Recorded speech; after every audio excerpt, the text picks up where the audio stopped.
Hello दोस्तों, स्वागत है आप सभी का आज की क्लास में। और आज की क्लास जो है आपके एग्ज़ाम के पॉइंट ऑफ व्यू से बहुत ही इंपॉर्टेंट होने वाली है।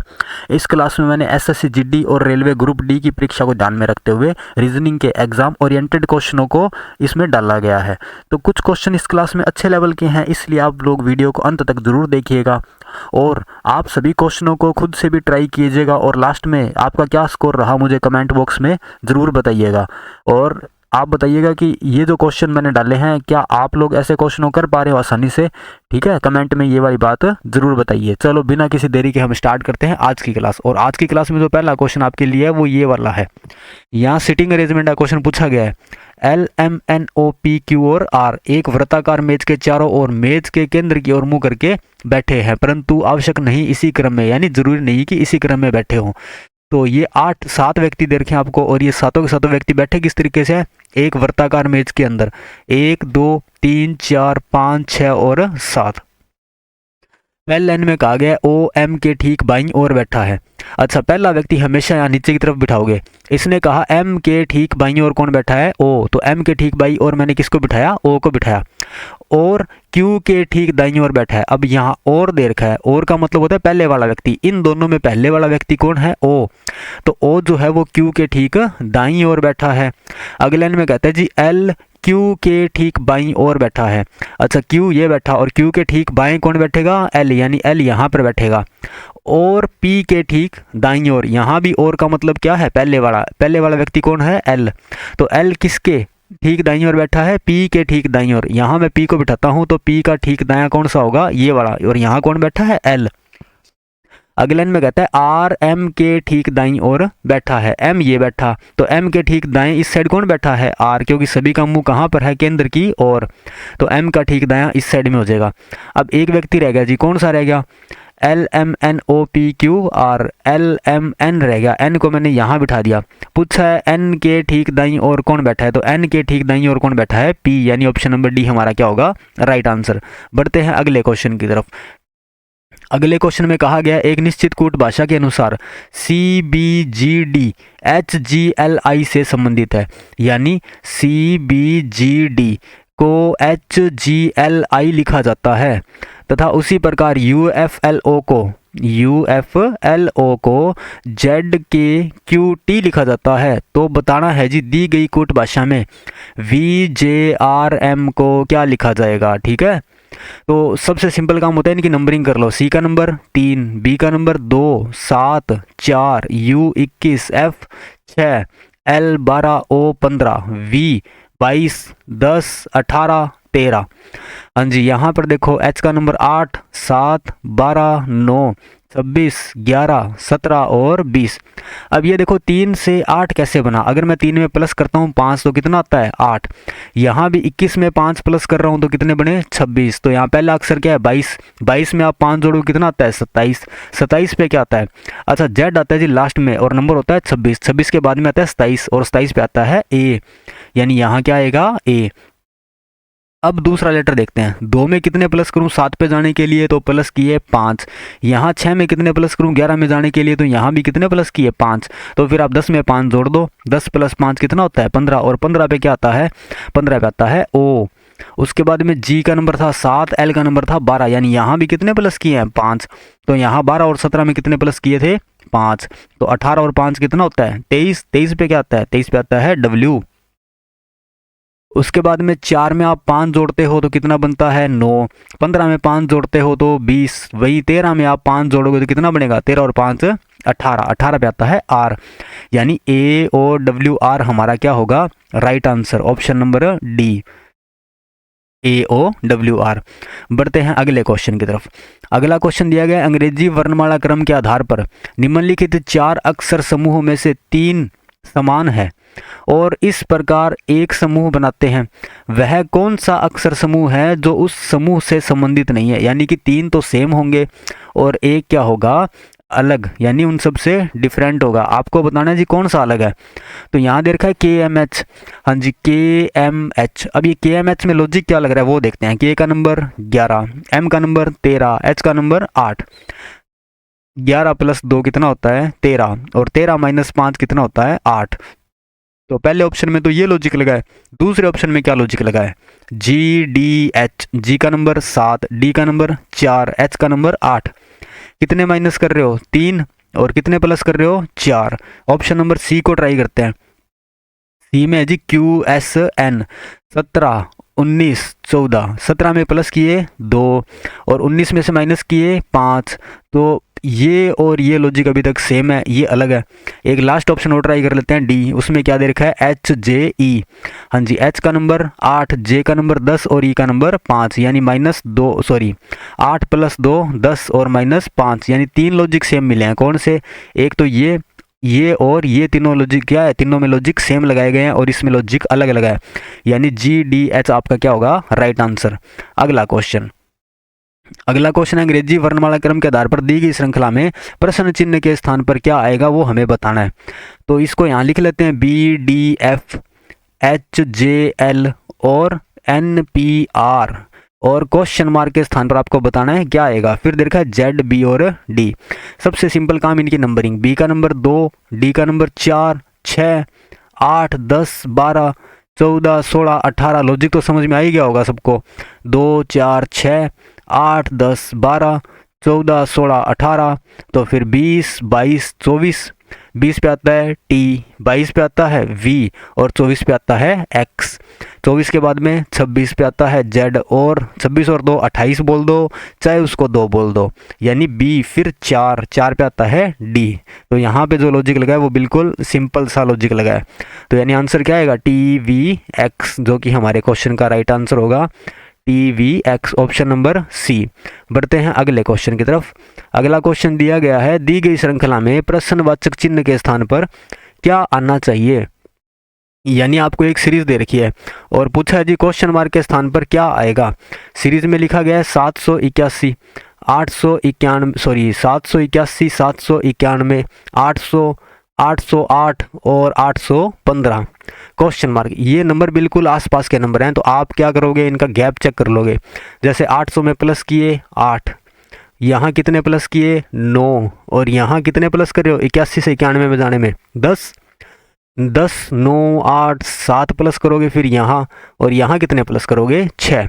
तो 15 और 6 21, यानी 821 हमारे क्वेश्चन का राइट आंसर। यानी यहाँ जो गैप लिया गया था वो डिसेंडिंग ऑर्डर में था, 10, 9, 8, 7, 6, आगे 5, 4 चलता रहता है इस तरीके से। तो अपना आंसर आ जाएगा जी 821। बढ़ते हैं अगले क्वेश्चन की तरफ। अगला क्वेश्चन है जी डाइस का। पूछा है जी फलक एल के विपरीत जो है वो आपको बताना है। अच्छा, यहाँ डाइस में सबसे सिंपल काम पहले हमें वही चेक करना है जी, इन 2 डब्बों में कोई एक अल्फ़ाबेट कॉमन दे रखा है। तो यहाँ सी आर एफ और यहाँ दे रखा है यू ओ आर, तो कॉमन दे रखा है जी आर। क्या कॉमन दिया हुआ है, आर। ये पहला डब्बा हो गया और ये दूसरा डब्बा। अच्छा, पहले पासे के अंदर जो कॉमन है वो था आर, और दूसरे पासे में भी कॉमन था आर। मैंने पहले वाले आर को ऊपर लिख दिया, दूसरे वाले आर को उसके ठीक नीचे। अब आर से आपको चलना है घड़ी की सुई की दिशा में, यानी आर के बाद में एफ और एफ के बाद में सी, यानी आर के बाद में एफ और एफ के ठीक बाद में सी। यहाँ भी सेम काम, आर के बाद ओ और ओ के बाद में यू, आर के बाद ओ और ओ के बाद यू। तो सी का जो विपरीत होगा वो होगा यू, और एफ का जो विपरीत होगा वो होगा ओ। अब आर का विपरीत आर खुद तो नहीं हो सकता, यानी यहाँ जो दिए गए थे 6 आपको अक्षर, उनमें से कौन सा गायब है। यहाँ पे सी दे रखा है, एल नहीं दे रखा जी, यानी इन दोनों आर का जो विपरीत होगा वो कौन होगा, एल। ओ भी दिया गया है, यू भी दिया गया है, आर भी दिया गया और एफ भी दिया गया है। पूछा है फलक एल के विपरीत क्या होगा, तो एल के विपरीत क्या होगा, आर। ऑप्शन नंबर सी हमारा क्या होगा राइट आंसर। बढ़ते हैं अगले क्वेश्चन की तरफ। अगला क्वेश्चन है KLMNOP।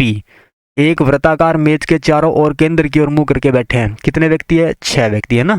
तो मैंने एक वृत्ताकार आकृति बना ली और 6 बंदों को जब भी बिठाना होगा तो बिल्कुल आमने सामने बिठाओगे, बिल्कुल आमने सामने। फिर पहला लाइन में कहता है KL के दाएं दूसरे स्थान पर बैठा है। अच्छा, पहला व्यक्ति हमेशा नीचे की तरफ बिठाओ, तो L के दाएं, यानी सबका फेस कहाँ है, केंद्र की ओर ही है। फिर कह रहे जी L के दाएं दूसरा, मतलब इस साइड में दायां पहला, दाएं दूसरा कौन हो गया, K। फिर कहता है N K के बाएं तीसरे स्थान पर है। अच्छा, K का बाएं इस साइड होता है, तो K के बाएं पहला, दूसरा, तीसरा कौन है, N। अगले लाइन में कहा गया है पी के का पड़ोसी नहीं है। अच्छा, के ये बैठा, इसका निकटतम पड़ोसी यहाँ पर और यहाँ पर कौन नहीं आ सकता, पी। तो फिर पी के लिए जो अपने पास एक जगह खाली पड़ती है वो ये वाली पूछा है। ओ सॉरी, अभी एक लाइन रह रखी है, ओ एम के बाएं दूसरे स्थान पर है। अगर मैं एम को यहाँ बिठाता हूँ, एम का बायां इस साइड में होगा, लेकिन यहाँ बाएं दूसरे पर कौन बैठा है, एन। अगर मैं एम को यहाँ बिठाता हूँ तो एम के बाएं पहला, बाएं दूसरा, यहाँ कौन आएगा, ओ। पूछा है के सापेक्ष ओ का स्थान क्या है। हाँ जी, के ये रहा, इसके सापेक्ष ओ का स्थान है जी निकटतम बाएं, यानी ठीक बाएं। तो ऑप्शन नंबर ए ठीक बाईं ओर बैठा है। अगला क्वेश्चन, अगले क्वेश्चन में कहा गया RC 66 एक निश्चित तरीके से SD 67 से संबंधित है। यानी RC 66 का जो रिलेशन है वो किसके साथ में है, वो है SD 67 के साथ में। और कह रहा है जी NV3 का रिलेशन है OW4 से। तो आपको बताना है CH9 का रिलेशन किसके साथ होगा। अच्छा, यहाँ आप सबसे सिंपल काम गिनती लिख लो, R का नंबर 18, C का नंबर 3, S का नंबर 19, D का नंबर 4, 14 और V का नंबर 22, O का नंबर 15, W का नंबर 23। अच्छा, 18 के बाद में क्या आता है 19, 3 के बाद में क्या आता है 4, 14 के बाद में आता है 15 और 22 के बाद में आता है 23। तो वैसे ही C का नंबर 3 और H का नंबर 8, यानी 3 के बाद में 4 और 8 के बाद में 9, 4 पे आता है D, 9 पे आता है I। अब बात करते हैं इन नंबरों की। तो 66 के बाद में आता है 67, 3 के बाद आता है 4, तो 9 के बाद में क्या आएगा 10, यानी DI 10 हमारे क्वेश्चन में क्या होगा, right answer DI 10, option number A. अगला क्वेश्चन, अगले क्वेश्चन में कहा गया यदि शब्द नोटेबल यानी NOTABLE नोटेबल, शब्द नोटेबल के प्रत्येक अक्षर को अंग्रेजी वर्णमाला क्रम के अनुसार व्यवस्थित किया जाए तो कितने अक्षरों का स्थान अपरिवर्तित रहेगा। अच्छा, इन सबको वर्णमाला के क्रम के अनुसार लगाना है, जैसे कि ABCDEF ये होता है जी वर्णमाला क्रम, तो इनके हिसाब से इनको लगाना है। तो सबसे पहले क्या आएगा, सबसे छोटा अल्फ़ाबेट कौन सा है A, फिर B आएगा, उसके बाद में E आएगा, और उसके बाद में क्या आएगा L, और उसके बाद में आएगा आपका L के बाद में N, और N के बाद में O, O के बाद में क्या आएगा P Q R S और T, यानी लास्ट में क्या आएगा T। तो इन सब को आपने अरेंज कर लिया वर्णमाला के क्रम के अनुसार। पूछ रहा है जी कितने अक्षरों का स्थान अपरिवर्तित, यानी जो पहले जिस स्थान पे था अभी भी उसी स्थान पे होना चाहिए। तो N का स्थान तो परिवर्तन हो चुका है, O का भी, T A B L E यानी सारे के सारे क्या हो गए परिवर्तन हो चुके हैं। और आपको बताना था अपरिवर्तित, तो अपरिवर्तित तो कोई भी नहीं है यहाँ पे, यानी कि एक का भी नहीं। अगला क्वेश्चन, अगला क्वेश्चन है जी सिलोजिज्म का कथन में आपको जो बातें बताएगी आप उनको पढ़ के डायग्राम बनाओगे। तो ये कह रहा है कुछ गोलियां दवाइयां हैं, यानी कुछ गोलियां क्या है दवाइयां, ये सारी की सारी जो गोलियां हैं इनमें से कुछ गोलियां क्या है दवाइयां। फिर कहा गया है जी कुछ गोलियां मरहम है, यानी कुछ गोलियां क्या है मरहम, ये लो जी मरहम। उसके बाद में कह रहा है कुछ दवाइयां शाखाएं हैं, यानी ये सारी की सारी जो दवाइयां हैं इनमें से कुछ दवाइयां क्या है शाखाएं। आपने कथन को पढ़ के ये डायग्राम आपने ड्रॉ कर लिया, अब निष्कर्ष को पढ़ो। निष्कर्ष देखो जी कौन सा सही है और कौन सा गलत, तो वो इस डायग्राम के हिसाब से आपको बताना है। कह रहा है कुछ गोलियां शाखाएं हैं, क्या कुछ गोलियां शाखाओं के साथ में कहीं टच होती हुई दिखाई दे रही है क्या, नहीं, तो ये क्या हो गया गलत। फिर कह रहा है कुछ दवाइयां मरहम है, क्या दवाइयों का कुछ हिस्सा मरहम के साथ टच हो रहा है, नहीं हो रहा, तो ये भी क्या हो गया गलत। यानी कि ना तो निष्कर्ष 1 और ना ही 2 अनुसरण करता है, ऑप्शन नंबर ए। बढ़ते हैं अगले क्वेश्चन की तरफ। अगला क्वेश्चन दिया गया जी विकल्पों में दी गई उस आकृति की पहचान कीजिए जिसे प्रश्न चिन्ह के स्थान पर रखने पर श्रृंखला तार्किक रूप से पूर्ण हो जाएगी। अच्छा, यहाँ पे देखो भी क्या लॉजिक है, पहले तो इनको काउंट कर लो कितने ये 1 2 3 4 5 6 और 7, यानी इस डब्बे में जो आपको डॉलर साइन दे रखे थे या जो आकृति दी गई थी वो कितनी थी 7। अगले में कितनी है 1 2 3 4 5 और 6, यानी अगले में कितनी है 6। उससे अगले में 1 2 3 4 5, यहाँ दे रखी है 5, यहाँ पर कितनी है 1 2 3 और 4। अच्छा, ये क्या लग रहा है जी 7 6 5 4, तो यहाँ कितने आएंगे 3। कौन से डब्बे में या कौन से ऑप्शन में 3 आकृतियां आपको दी गई है, तो यहाँ तो दे रखी है 2, यहाँ पे है जी 3, यहाँ पर 2 और यहाँ पे भी 2, तो यानी ऑप्शन नंबर बी हमारा क्या होगा राइट आंसर। यानी ये 3 आकृतियाँ यहाँ पर आएगी। अब इनको कैसे भी लगा दो, चाहे यूं लगाओ चाहे वैसे लगाओ, उससे कोई फर्क नहीं पड़ना, ठीक है। तो ऑप्शन नंबर बी हमारा क्या होगा राइट आंसर। अगला क्वेश्चन ये कह रहा है दी गई श्रृंखला में प्रश्न चिन्ह के स्थान पर क्या आना चाहिए, यानी आपको बताना है क्वेश्चन मार्क के स्थान पर क्या आएगा। तो सीरीज दे रखी है 17, 64, 103, 134, 157 और क्वेश्चन मार्क। पूछा है जी क्वेश्चन मार्क के स्थान पर क्या आएगा। नंबर आसपास के दिखाई दे रहे होंगे शायद सबको, ठीक है। तो इनका अपन क्या करते हैं गैप चेक कर लेते हैं। तो 17 और 64 के बीच का जो अंतर होता है वो कितना होता है, 14 में से 7 गए 7 और यहाँ बच गए 4।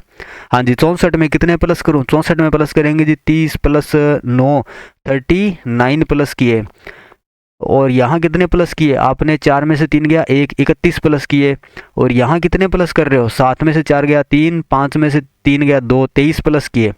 अच्छा यहाँ 47 3 9 31 23 ये अभाज्य नंबर तो नहीं है, क्योंकि 39 जो है अभाज्य नंबर नहीं होता, क्योंकि इसमें 13 का भाग जा रहा है 3 का भी भाग जा रहा है, तो अभाज्य नंबर तो नहीं है। बाकी तो अभाज्य नंबर है, लेकिन 39 की वजह से ये अभाज्य नंबर नहीं है।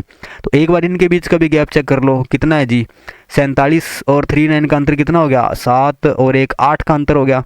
यहाँ अंतर कितने का है 8 का अंतर है, और यहाँ भी कितना अंतर है 7 और 1 8, यहाँ भी अंतर कितना है 8, यानी 47 में से 8 घटाए तो 39 में से 8 घटाए तो 31 में से 8 घटाए तो 23, और 23 में जब आप 8 घटाओगे तो कितना आएगा, 23 में से 8 घटाए तो 15, कितना आएगा 15, यानी 17 में 47 जोड़ने पर कितना आया 64, और 64 में जब आप 39 जोड़ते हो तो 103, 103 में 31 जोड़ते हो तो 134, 134 में 23 प्लस किए तो 157, और 157 में जब आप 15 जोड़ोगे तो कितना आएगा, 157 प्लस 15 होता है 7 5 12, 5 और 1 6 और 1 7, 172।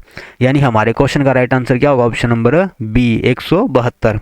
आप इन क्वेश्चनों को वीडियो को पॉज करके पहले खुद से ट्राई कीजिएगा, और मुझे कमेंट में ज़रूर बताइएगा कि आपने खुद से जो ट्राई क्वेश्चन किए थे उनमें से कितने सही और कितने गलत हुए।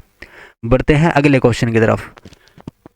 यहाँ कह रहा है जी किसी निश्चित कूट भाषा में सन इज हॉट को LAAHFT के रूप में कूटबद्ध किया जाता है, यानी सन इज हॉट इसको क्या कोड दिया गया है, इसको दिया गया है LAAH और FT, तथा moon is beautiful, moon is beautiful इसको क्या कोड दिया गया, इसको दिया गया LAIK और ZY, ये कोड दिया गया है।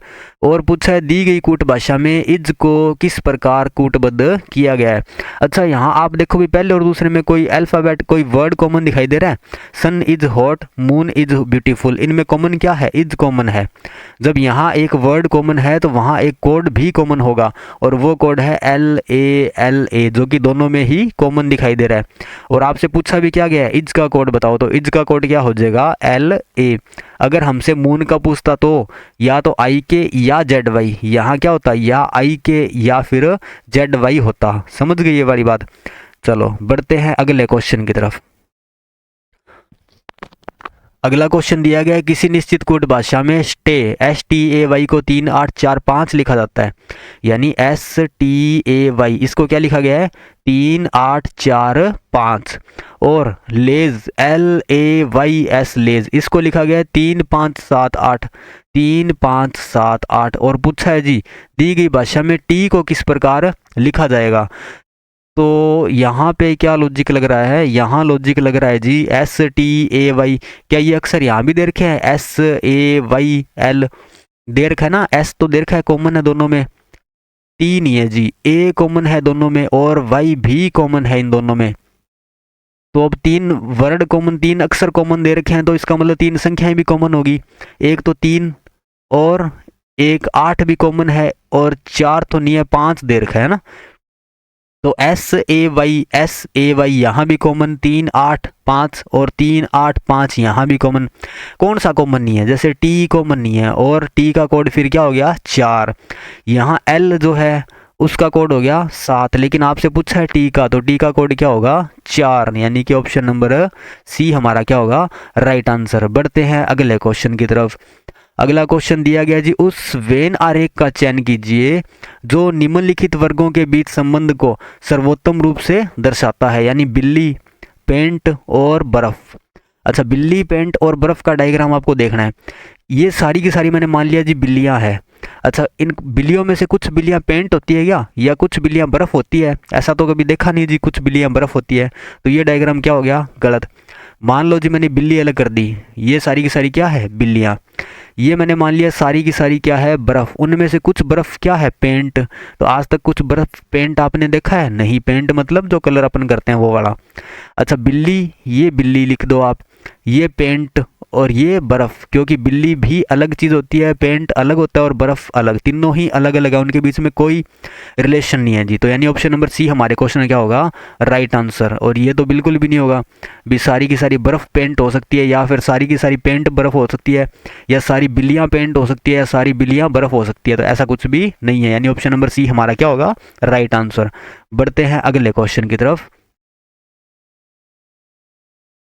हाँ जी, अगला क्वेश्चन दिया गया है, संख्या 7 8 1 5 2 4 6 9। 7 8 1 5 2 4 6 9 में प्रत्येक अंक बाएं से दाएं आरोही क्रम में व्यवस्थित किया जाए। अच्छा, एक होता है आरोही क्रम और एक होता है अवरोही क्रम। आरोही क्रम होता है बढ़ता हुआ, यानी कि 0 से लेके 100 तक मान लो आप गिनती लिखोगे, 0 1 2 3 4 इस तरीके से, यानी बढ़ता हुआ क्रम क्या होता है, आरोही, यानी असेंडिंग ऑर्डर। और एक होता है डिसेंडिंग ऑर्डर, जिसको बोलते हैं अवरोही क्रम, यानी 99 फिर 98 छोटे होते जाएंगे, यानी कि घटता हुआ क्रम जिसको बोलते हैं वो होता है अवरोही। यहाँ देखा जी आरोही क्रम, तो इनको आरोही क्रम में व्यवस्थित करना है, यानी कि 7 8 1 5 2 4 6 9। तो 7 8 1 5 2 4 6 9 में सबसे पहले क्या आता है, सबसे पहले आता है 1, और उसके ठीक बाद आता है 2, और फिर आता है 4, 4 के बाद में 5, के बाद 6, और 6 के बाद में 7, 7 के बाद में 8, और 8 के बाद में 9। पूछा है निम्नलिखित में से कौन सा अंक बाएं से चौथा होगा। तो आपको बताना है जी, बाईं साइड ये वाली होती है और ये साइड होती है दाहिनी साइड। आपसे पूछा है बाएं से चौथा, बाएं से पहला, दूसरा, तीसरा, चौथा कौन सा होगा, 5, यानी हमारे क्वेश्चन का राइट आंसर क्या होगा, ऑप्शन नंबर ए। बढ़ते हैं अगले क्वेश्चन की तरफ। अगले क्वेश्चन में कहा गया, एक निश्चित कूट भाषा में a प्लस बी का अर्थ है ए बी की माता है, और a माइनस बी का अर्थ है ए बी की बहन है, a गुणा बी का अर्थ है ए बी का पिता है, और a भाग बी का अर्थ है ए बी का भाई है। चलो क्वेश्चन को सोल्व करते हैं। a प्लस बी, यहाँ पे दे रखा था a प्लस बी का अर्थ क्या है, a जो है वो किसकी माता है, b की माता है, यानी a जो है वो किसकी माता है, b की। तो a एक महिला होगी। फिर कह रहा है b गुणा c, यहाँ गुणा का निशान इनके बीच में लगा हुआ है, इसको मान लो b और इसको मान लो c। तो b गुणा c का अर्थ है b c का पिता है। b किसका पिता है, c का। फिर अगले में कहता है जी c भाग d, यानी इसको c मान लो और इसको d मान लो। तो c भाग d का अर्थ है c d का भाई है, यानी कि c जो है वो किसका भाई है, d का। अच्छा, मैं यहाँ पे गोल सर्किल का यूज कर रहा हूँ डब्बे का। गोल सर्किल मतलब होता है एक फीमेल, और डब्बा मतलब होता है एक मेल, ठीक है। आप यहाँ प्लस माइनस का भी यूज कर सकते हो, लेकिन आप गोल सर्किल और डब्बे का भी यूज कर सकते हो। अच्छा, d माइनस ई, d माइनस ई का अर्थ है d ई की बहन है। d किसकी बहन है, ई की। ये लो जी, अपन ने इसको सॉल्व कर लिया। पूछा है तो a का c से क्या संबंध है। हाँ जी, आपको बताना है a का c के साथ में क्या संबंध है, यानी c के क्या लगता है, c की क्या लगती है, दादी या फिर पिता की माँ। तो यहाँ पे ऑप्शन में दे रखा है पिता की माता, तो ऑप्शन नंबर बी हमारा क्या होगा, राइट आंसर। बढ़ते हैं अगले क्वेश्चन की तरफ। अच्छा, आज की स्लाइड में हमारे पास में इतने क्वेश्चन थे। उम्मीद करता हूँ आप सबको आज की क्लास बहुत अच्छी लगी होगी। अगर क्लास अच्छी लगी है तो आप वीडियो को लाइक करें और कमेंट जरूर करें, और चैनल को सब्सक्राइब भी करें। और कमेंट में बताइएगा कि अगली क्लास में आपके लिए जो क्वेश्चन लेके आऊँ उनका लेवल क्या होना चाहिए, और किस टॉपिक के क्वेश्चन आपको ज़्यादा वीडियो में उसमें, यानी अगली स्लाइड में जो क्वेश्चन आएंगे उनमें ज़्यादा क्वेश्चन कौन से टॉपिक के होने चाहिए, आप वो भी मुझे ज़रूर बताइएगा। धन्यवाद, मिलते हैं कल की क्लास में।